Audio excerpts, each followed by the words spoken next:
Week 16 of fantasy baseball season, and here's a few hitters I looked at off the wire this week. The first guy, Sal Frelick of the Milwaukee Brewers. So Frelick, one of the top prospects in baseball, ranked number 12 coming into the year. And right now, he's up in the major leagues, and surprisingly to me, he's still out there, is Frelick in 85% of fantasy leagues. So he did everything he had to in the minors for this Milwaukee Brewer team. And so far, in the early going, it's been a good start in his major league first two ball games. 4 for 7, 2 runs, and 2 RBIs. So Frelick, he's a 5-tool type of player.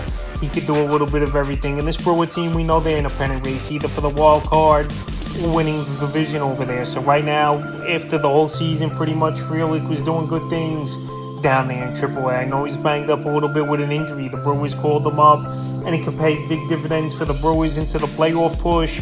And obviously fantasy owners that are looking for hitting. So right now, if you need a guy who's got some pop, could steal some bases here and there, and drive in runs. And right now, in the first 2 games of his career, he's batting in pretty good spots, batting 6 and then clean up in the second game here.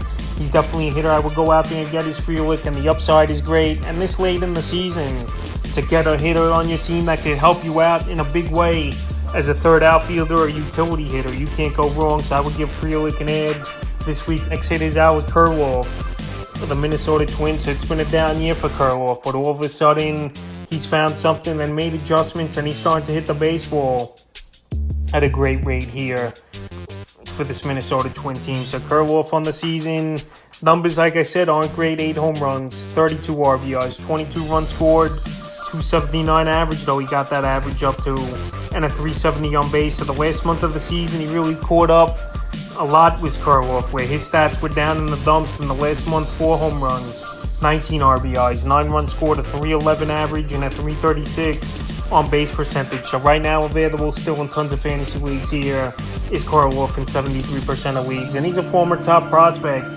in this Minnesota Twin team. So now hopefully he's getting things going, and we know this Twin team could use the hitting in a bad way. July 19th at the Mariners, 1 for 5, a homer, 2 RBIs. July 20th at the Mariners, 0 for 4. July 21st versus the White Sox, 2 for 4, a homer, 4 RBIs. July 22nd versus the White Sox, 0 for 3. And July 23rd versus the White Sox, 2 for 5 with an RBI. So the last week, he's really picked things up his Kirilloff. We know in the minor leagues over the years, he's torn it up. And another player that he's got nothing left to prove down there in AAA. So right now he qualifies at first and outfield, which is good versatility. And hopefully Kirilloff keeps it going, because right now he's playing great baseball, like I said. And this Twin team could use all the hitting they could get. Next hit is his teammate, Edoyard Julian of the Minnesota Twins. Right here, Julian, one of their top prospects in the system coming up this season. And so far, he's off to a roaring start with 9 home runs in 163 at-bats here with 16 RBIs, 27 runs scored, 2 stolen bases, a 310 average, and a 390 on base. So right now, he's going to strike out a lot here, is Julian, no doubt about it. He's got 61 strikeouts already this season in 163 at-bats, which obviously isn't a great ratio, but what are you going to do? A lot of these hitters nowadays, they swing for the fences, or they're just high strikeout guys. So right now, over the last couple weeks, he's been red hot as Julian, and one of the top ads in fantasy baseball, added in 40% of leagues, and right now he's only available in 59% of fantasy leagues. So another good week. He's not going to be a player on the waiver wire. So the last 2 weeks, 3 home runs, 5 RBIs, 9 runs scored, a stolen base, a 500 batting average, and a 578 on base. So right now, these numbers are out of the world for Julian over the last couple weeks. And like I mentioned, this Minnesota Twin team, they need some hitting. And with Royce Lewis out for a while with his injury with the oblique, Julian was a perfect call-up. And right now, he's paying dividends for this Twin team and for fantasy owners who got him will want to go out there and get him now. July 19th at the Mariners, 2 for 2 with a homer. July 20th at the Mariners, 1 for 4. July 21st versus the White Sox, 1 for 2 with 2 runs. July 22nd versus the White Sox, 0 for 4. And July 23rd versus the White Sox, 1 for 5. So right now, Julian playing great baseball. But the only downside with him, obviously, he don't put a lot of balls in play. But when he does, he's putting a charge into them with 9 home runs, like I said, in 163 at-bats. And he's definitely a hitter I looked at this week. The next hit is Henry Davis of the Pittsburgh Pirates. People panicked quickly and dropped Henry Davis for no reason, I believe. So Davis, the other day, what a feat he had, the first player ever to hit 2 home runs in a game off of Shohei Ohtani. And I know it's a little over the top with the stat here, but it's definitely something to talk about. And Henry Davis, he's playing every day and he qualifies a catcher on outfield, which also is a huge plus as well. To have a catcher on your roster that's really an outfielder and he's playing 6 or 7 days a week is definitely a plus on the season. For Davis, 4 home runs, 11 RBIs, 16 runs scored, 3 stolen bases, a 286 average, and a 386 on base. And over the last 2 weeks, he's getting it going. 3 home runs, 4 RBIs, 6 runs scored, a stolen base, a 379 average, and a 514 on base. So he's pretty polished at the plate for a youngster as Henry Davis. And I know he's one of the top prospects, if not the top prospect, coming up this season for this Pittsburgh Pirate team. So the last few games here for Davis: July 17th versus the Guardians, 0 for 3. July 18th versus the Guardians, 1 for 3. July 19th versus the Guardians, 1 for 3 with a run. July 21st at the Angels, like I mentioned, 3 for 4 with the 2 home runs, 2 ribs off Shohei Ohtani. July 22nd at the Angels, 0 for 3. And July 23rd at the Angels, 1 for 4. So right now he's showing power. He's getting on base at a great clip, drawing a lot of walks, is Henry Davis. And for a youngster, he really gets it, I believe. And next season, he definitely could be a monster breakout guy as well. But this season, he definitely can help owners.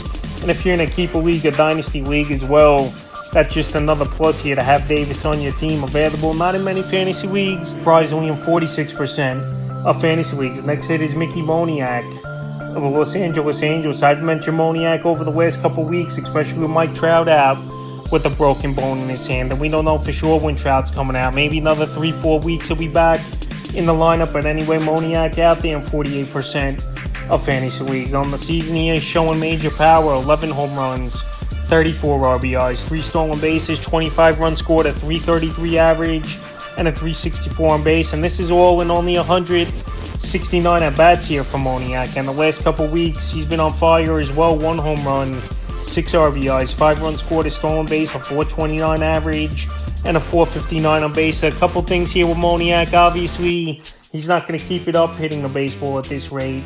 And also, he's not a player that draws walks or works the count a lot. He's a free swinger for the most part.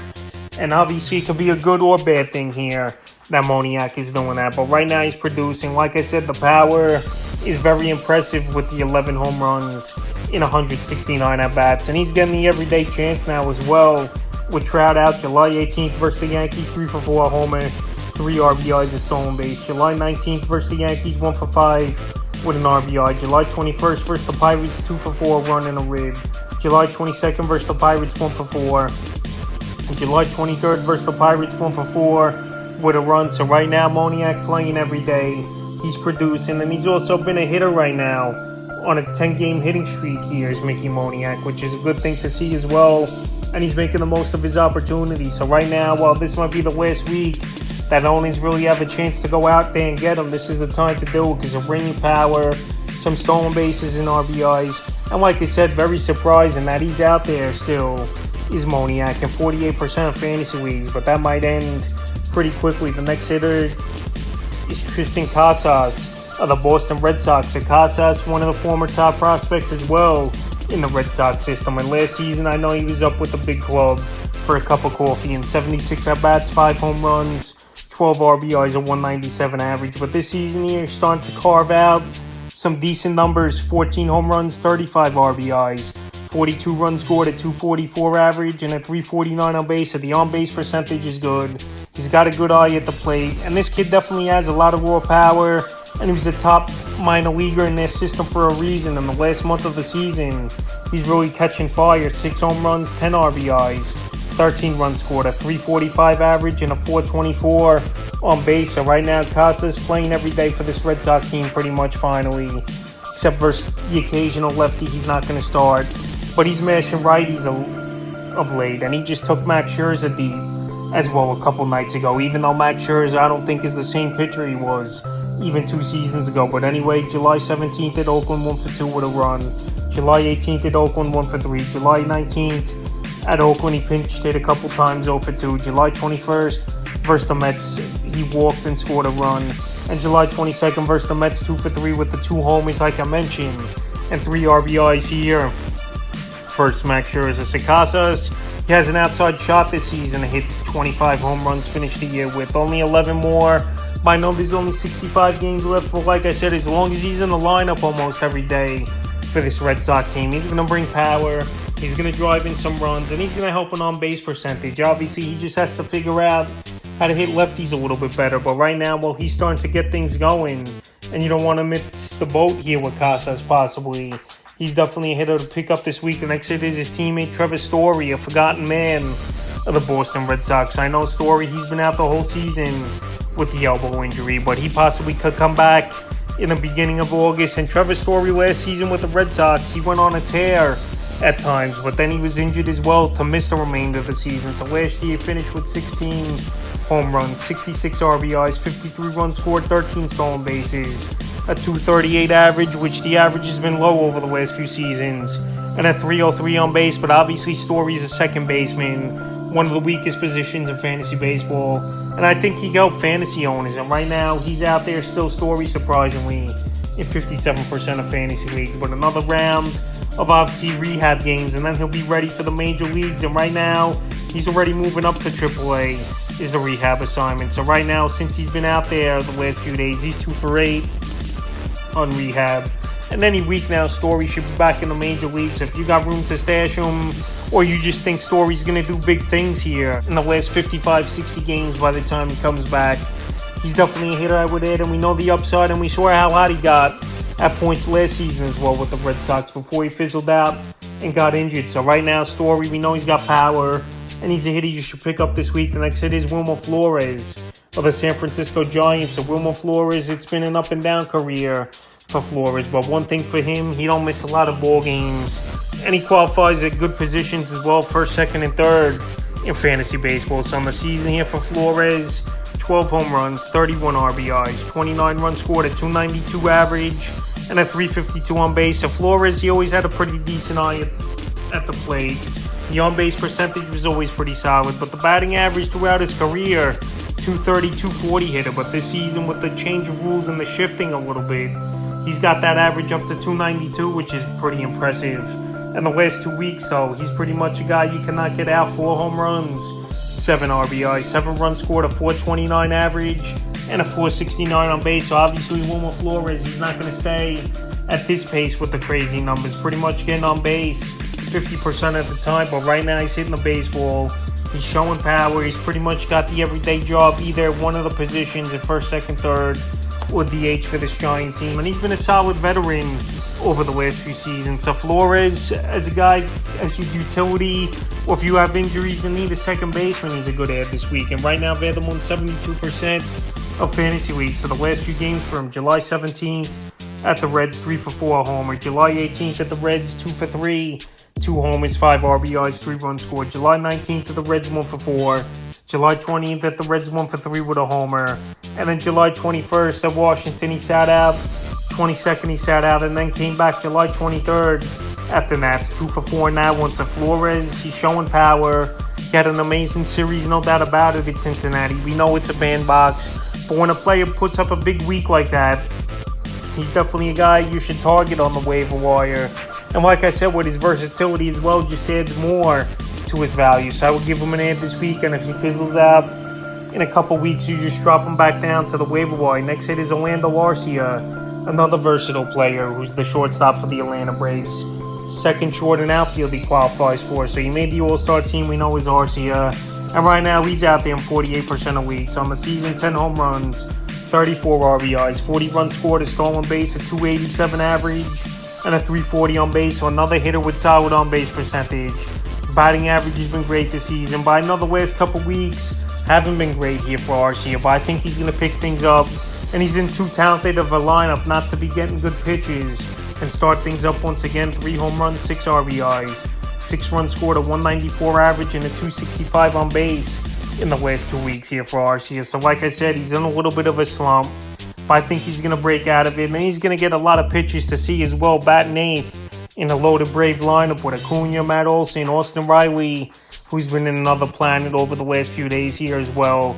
Sean Murphy, so a lot of great hitters on this team. And Arcia, I think, is going to get it going once again. July 19th versus the D-backs, 0 for 3. July 20th versus the D-backs, 1 for 3, a homer. July 21st at the Brewers, 1 for 3, a homer, 2 ribs. July 22nd at the Brewers, 0 for 4. And July 23rd at the Brewers, 1 for 3. So right now, Arcia is starting to get it going a little bit in the power category and starting to get hit. So right now, while he's out there in 48% of fantasy leagues, and if you don't just need a shortstop, he can play many positions, like I said. Outfield and second base, I will give RC an ad this week. And the final hitter, look to it's Will Benson, the Cincinnati Reds. So Will Benson for this Red team. I know he's not playing each and every day, but right now he's giving them a little bit of a spark, and he's playing good baseball in the season. 6 home runs, 17 RBIs, 9 stolen bases, 25 runs scored, a 286 average, and a 390 on base. So that on base percentage is definitely a big number for Will Benson this season. I know he's only had 140 at-bats on the year, but that's a decent sample size that this guy could draw walks, and he knows how to get on base different ways as well. Even last season, I know it was a small size as well, only 55 at-bats, hitting 182, but he did have a 250 on base, so he knows how to work the count. He's not in a high leverage area in the lineup, batting 8th and 9th usually for the Cincinnati Red team. And we know the Red team, they're going all in this season. They're right there either for the division or the wild card, one of the two they're going to get, in my opinion. And when you got guys like Elly De La Cruz, Christian Strand, and Carcione, Matt McLean, Jonathan India, Joey Votto, guys like Will Benson, they're going to see good pitches to hit. And that's been the case of late. July 18th versus the Giants, 1 for 4, a homer, 2 RBIs. July 19th versus the Giants, 1 for 3, a homer, 3 ribs. July 20th versus the Giants, 2 for 3, a run, a rib, a stolen base. July 21st versus the D-backs, 1 for 2, a run, and a rib. And July 22nd versus the D-backs, 0 for 3, and the 23rd, he sat out. So right now, Benson available in tons of fantasy leagues here at 84%. But he's a guy that can hit the ball for power. He can show average, and he's definitely legit with the on-base percentage as well. So that's a few hitters I look to add here in Week 16 of the fantasy baseball season.